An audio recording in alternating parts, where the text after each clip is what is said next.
Hello, I'm Red3yz, and I'd like to welcome you to episode 8 of a second series of my Minecraft Let's Play. And this week it is mostly redstone and creative mode, and there's no music and no time lapses and no adventuring or anything like that. So be warned. And yeah, also big shout out to docm for his oh no, I knew that was going to happen if I tried to do it live. Oh well. And yeah, big shout out to docm. Welcome to everyone from there, and yeah, thanks for the big promo, I guess, you know. And yeah, it's pretty cool to know he still watches, and everyone else, of course. And yeah, I haven't been on Hermitcraft recently. I will be getting on there when I have some time, probably in a week, basically. So that's it.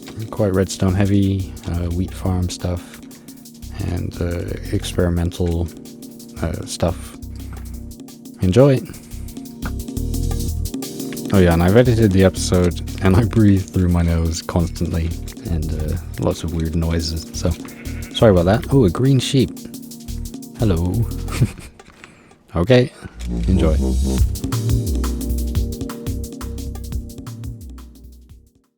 Okay, so what has changed around here?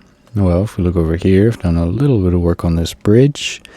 Obviously not very much, but it's starting to take shape. You know, see, I kind of want to have it like all curved around, but here already there's a problem. There's like a long straight line. So I need to sort that out and make it more curved. Still haven't done the scoreboard. And really, I just, oh yeah, I'm going to go and show you the wheat thing, because I'm such an idiot, man. I feel so dumb getting the wheat growth wrong, you know. Of course, it's 8 stages and not 1. And, yeah, somehow I managed to convince myself otherwise. And, yeah. Anyways, I thought I would have to downgrade it, and instead of having 11 bud switches sensing the wheat, I would only have 3, and I came up with these minecart counters. So all these are, there's 3 counters, and basically it takes 8 pulses for a cart to travel from the top to the bottom. And when it gets to the bottom, it goes over that detector rail, and it does detect it if it's traveling slowly when it's at an angle. And that triggers an RS NOR latch, which lights up this rail, and it sends the cart back up to the top. And so that's oh, perfect. There you saw one just move there.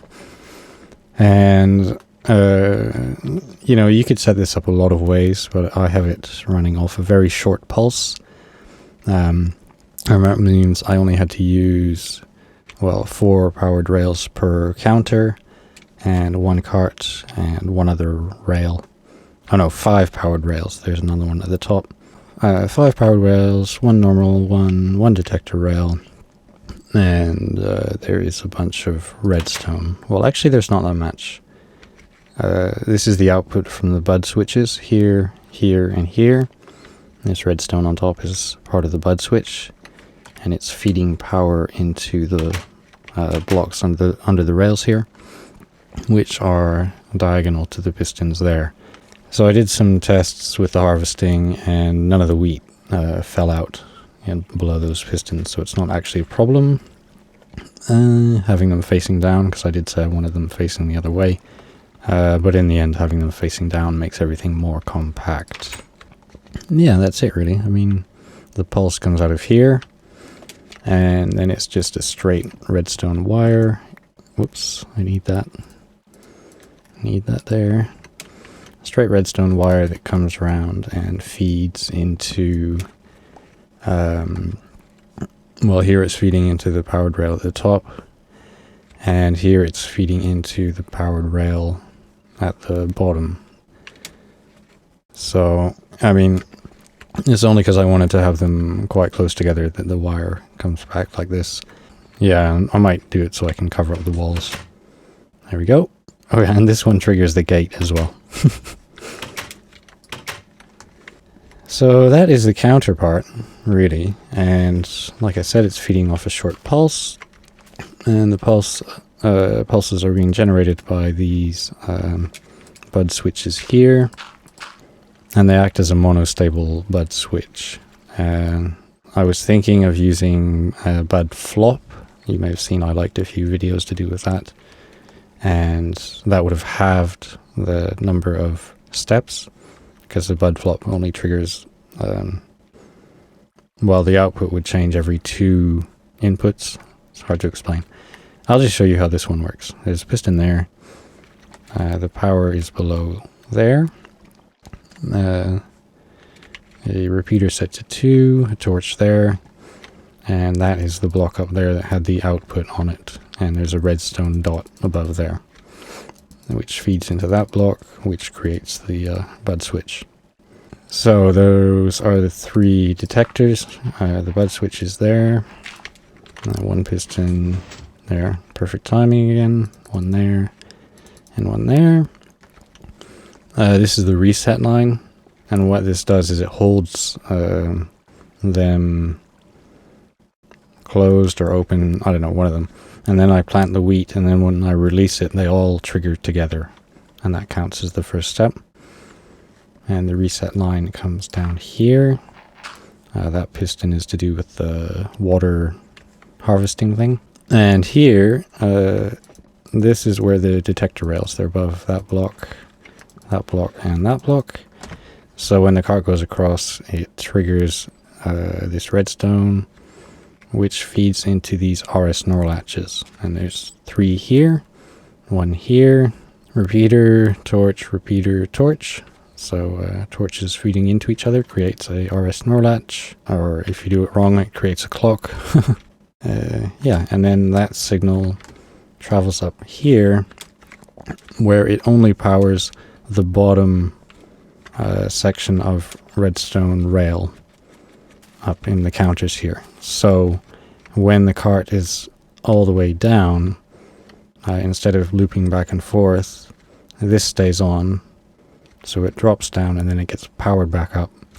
And later on we'll probably see one just sitting up at the top. And when we then have a look over here, the wheat should be fully grown. And I can tell you, this took a long time to get working right. Well, not to get working right, but to come up with a design I was happy with, actually. I spent quite a while doing different designs. I won't go into detail. I'll probably actually build one of them in 1.3, because what I'm going to do is have another growth detector there. I have a cart coming along here, or somewhere, and I'm going to send it into a Pez dispenser there. And so the carts will stack up in the Pez dispenser, which will be here. But the problem then is resetting it. And I was thinking what I came up with, I had like a pig on a pressure plate, and I was throwing snowballs at him to make him jump up in the air. And you could sort of do it from up here, but it was just really hard. And of course you can't carry big stacks of snowballs. You can only carry 16, so then you would have to have snowballs everywhere. And so what I'm going to do is have it reset with an arrow in 1.3, because that will work triggering pressure plates properly, apparently. So that will all be in the future. And yeah, you may notice I kind of made it look slightly okay. Starting to add a very small path here. This here is a stairway to nowhere yet. I don't know what I'm going to have up here. Maybe an a potion room. That's what I need. And speaking of enchanting, actually, you can see I covered this thing in fences. And I decided there's too many fences, so I'm going to get rid of it. It's just too busy, and I don't know. Again, in 1.3 we should have new blocks. Different colored wood, half slabs, all that kind of thing. But I'm not too sure how it's going to work. But I'm not too sure how this whole area is going to be, actually. I mean, I think what's more likely to happen is I'll start building up some walls around here, and you know, building a fairly big building here. I'm not too sure. I mean, making a building doesn't take very long. For me, it's more the planning, which takes a while. And how did he get in there?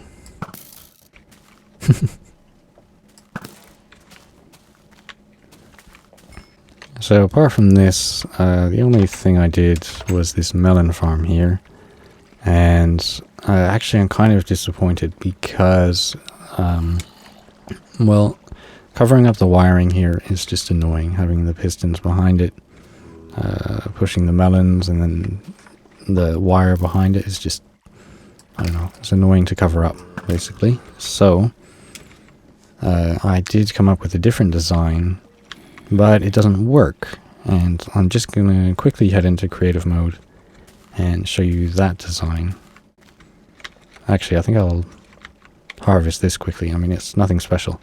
The only idea I had here was that, you know, I'd harvest it using a minecart, or riding a minecart, and that way you don't have to, like, walk. So this triggers the pistons and the minecart. Oh, I just walked on some seeds there. Not that it matters. Yeah, and no, it didn't all get pushed out there. Normally it does, but what happens if it doesn't get pushed out is you can simply add some sort of double pulse thing. So all you have to do is separate or make a second pulse come through. What am I doing? So I'm doing that out the back here, and then this pulse will slowly travel along here into this block and then trigger the redstone again. Oh, and the cart. Oh, and look, air spider. I love all these air animals. And they're great. Well, spiders aren't that great. And someone sent me a video as well, which had a nice idea. MrFsUpgraded, something like that. It's one of the recent videos I liked. And it was an idea to get two uses out of the same button. So what you do is well, it's hard to explain here. But basically you hook up a delay to the button and then an AND gate so that you can press the button once and it would do something, but if you then pressed it again, it would do a secondary function. And I found that kind of interesting because one thing I've been spending a lot of time thinking about is how to get more out of one piece of wire, like how to encode data and send it down wires, and more specifically how to use minecart rail as a multi-data line, right? So instead of just sending one set of signals down it, you could send two, and yeah. So I am going to be using it for sending data. Well, what I'm going to do actually is I'm going to hook up the minecart counters there. So when they're all fully grown, the three, it will send some minecarts down here, and they will be connected to the lamps up there. And when all the lamps are on, I'll know that the wheat is fully grown, and that will be a good time to harvest it. And the thing about the lamps is they're visible from a lot further away. I'll probably actually add more lamps, and minecarts are only visible from about 60 blocks away. So even though they're very nice to look at and you see them moving around everywhere, it's a limited range, so kind of annoying. But they're just so nice to look at.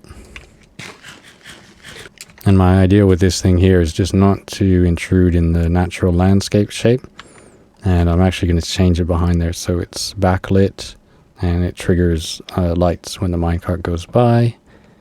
And that way it will be, whoops, it will draw more attention to itself. and be brighter, because I really want to notice when there's a minecart going by. Now you can still see it from here though. Okay, so I'm here in creative mode, and we're just quickly going to check out a few things. First of all, the melon farm design I wanted to use.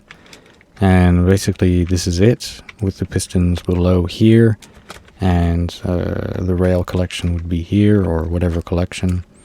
And, oh no, actually it is for rail collection, because the thing about rails is you'll pick up items up to the edge of this block here, from this rail, like 1 block away, but no further. So the items really do have to be close enough. And yeah, so the melons actually grow in this confined space here. You can enclose it, or you have to enclose it with solid blocks for this idea to work. But I think it's directional, so I've just set up this test, and I'm going to try it. And the idea is you harvest them, and the blocks shoot up, the space gets filled, and so the items have to shoot out. Like that.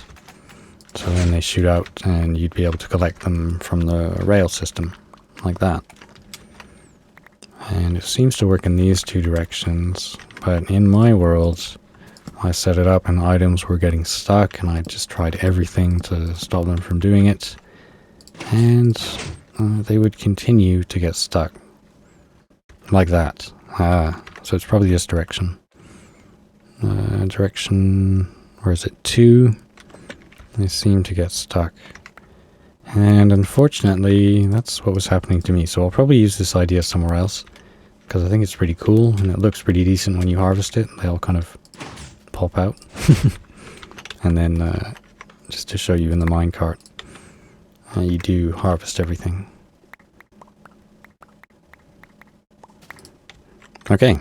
So I'm quickly going to show you the snowball idea, because that's right here, and it's kind of cool, actually. There's some interesting things going on, but they might get changed. So you can see here I have a chicken, a villager, and a pig, and they are 4 blocks up, so they're not going to jump down, and they're on a pressure plate. So, oh wait, oh, I took out the wall back there. So what you do, you throw snowballs at them, they jump up, and it triggers the redstone torch there. Except for it doesn't trigger it every time. Like, there, it didn't trigger it, and then it did. But one neat thing is, like, you can see the chicken here, but when you move back, he'll disappear quite quickly. There, he's gone. But if you throw snowballs at him, then you'll see, yeah, the torch goes on, and the chicken's actually still being hit, despite not being visible. And the villagers, you can see them from miles away, and actually pigs as well. So some mobs you can see from further than others. So the pig disappears here, and the villager back here. And slimes, well, you can see them from miles away. And the villager, I mean, he's so far away, you can't even hit him, I don't think. No. Continuing that idea, and the mobs, because it wasn't triggering every time, I thought I would put some water above, and I just came up with all these different designs. So basically there's the pressure plate, which is holding the piston, well, open or closed or whatever. You hit the pig, he jumps in the water, goes off the pressure plate, and it's sort of a guaranteed trigger. But this was all made just so that, yeah, different models here. This was all made just so that, oh, he escaped.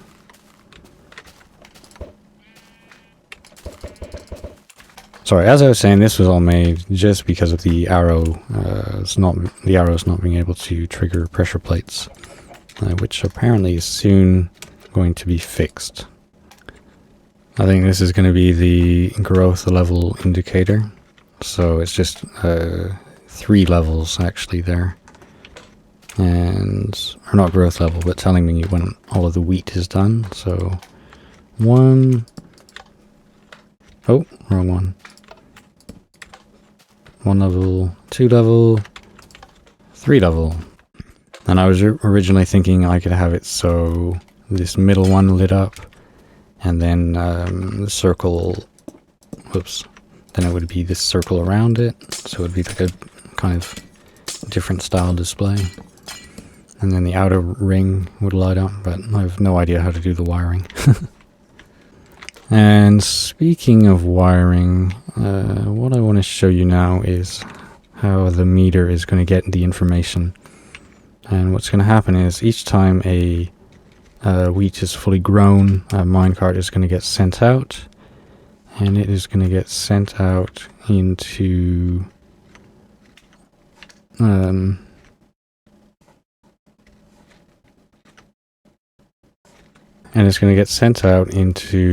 one of these.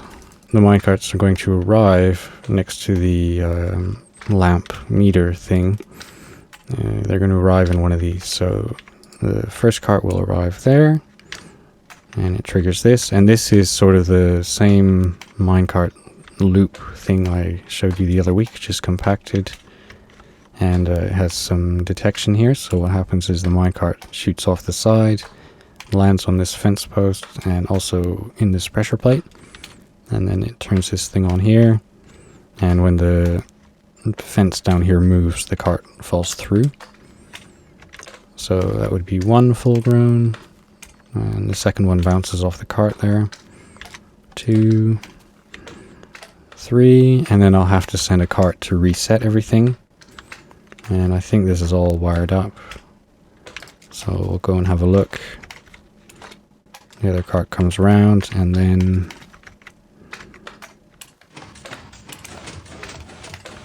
yeah, they all get sent out. And they'll have to be delayed so they don't kind of bump into each other too much. And you can just, plenty of ways you can do that. So overall, the whole system is, this is the minecart counter. So I have 3 of these. Minecarts go down. They trigger an RS NOR latch down here. This is what the bud switch looks like, by the way, if you want to have a look. So it's triggered there. You can see the cart moving down there. And this is the only pulse shortener or whatever I have. So pulse comes out here. It has to travel through a repeater set to 2 and no torches, really. Anyways, minecart will get all the way down, and you'll see it reset here. Zoop, all the way back to the top, and now the RS NOR latch has been triggered. And when that gets triggered, it will send out a minecart into this thing. And when this thing gets triggered here, it will be connected to one of the redstone lamps, which is all the way over by the sunset there. So just quickly before I leave creative mode here, I want to show you my multiple minecart data line idea. And originally I was thinking you could use, maybe these carts here where they're, well, I don't know what happened to this pile here. But basically the carts with chests are exactly the same as the ones without. However, there is a way you can send multiple data down the same minecart line, and that is by giving the carts more or less acceleration at the beginning. And surprisingly, it will hold up for quite a while, although the results seem to be sort of unpredictable. But here you'll see I have a... Why is that on? Oh yeah. I have a simple test here. Just a couple minecarts, only this one here gets more acceleration at the start. So when I flick the switch, you'll see that at the end of the track, one has gone a bit further. So this means you're sending different information down the same line, which is pretty cool.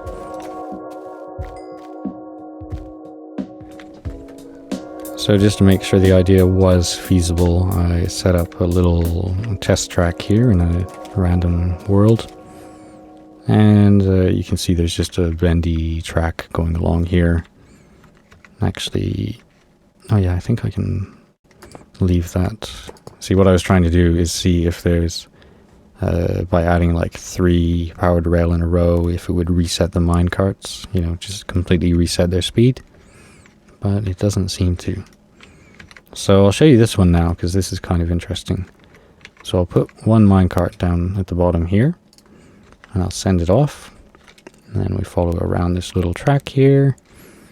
And here it goes along here, and you'll see it ends in line with this torch here, we'll say. Okay? So, oh, better put that back, seeing as it was the marker.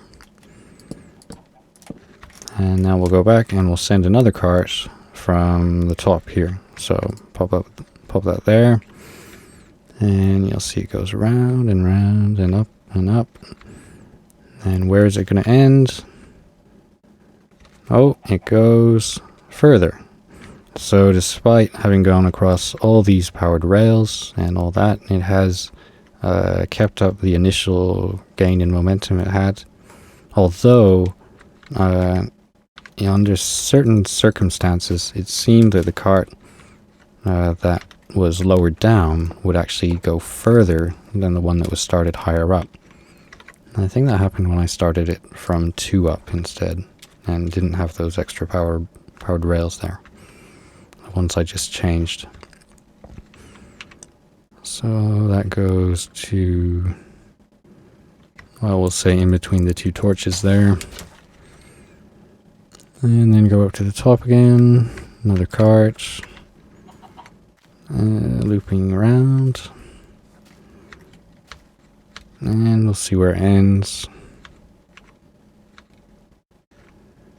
Well, that one was pretty close, actually. So it kind of depends how you have it set up, obviously, and I imagine there's lots of fine-tuning and that kind of thing, but I will be experimenting with that for sure, because I think it's a pretty cool idea. And that is about it. So I almost forgot to show you this system in action, and I think that would have been bad etiquette. So I'm here waiting for these 2 to finish. They look like they're almost done. And that one doesn't seem to have grown much. So yeah, that would follow here, I think. Let's see. Those 2 aren't the same, and that one's much smaller. And I don't know, for some reason those carts aren't right. I must have screwed up when I planted it or something, because apart from that, it's been pretty reliable. But I'm really hoping one will trigger any minute now, preferably the one on the right, because that's the one that's correct. I don't know what's wrong with the one in the middle. But then I can replant everything and show you me resetting it. The last time I waited for this, I stared at the screen for about 10 minutes and I gave up. It was too much. I know it was seriously like 10 minutes because I killed a spider. Oh, sweet. Yeah, I killed a spider and the items despawned while I was waiting. So that's what it looks like once the wheat is fully grown. So we'll look in the middle here. And yeah, it's fully grown. So this one was wrong. Yeah, obviously it was fully grown before.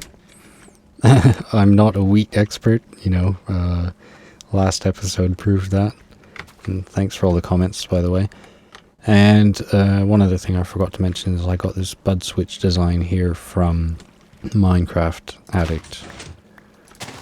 And yeah, that's about it. So because I'm resetting this one, what I'll do is I'll just hold this switch on. And how do I do it?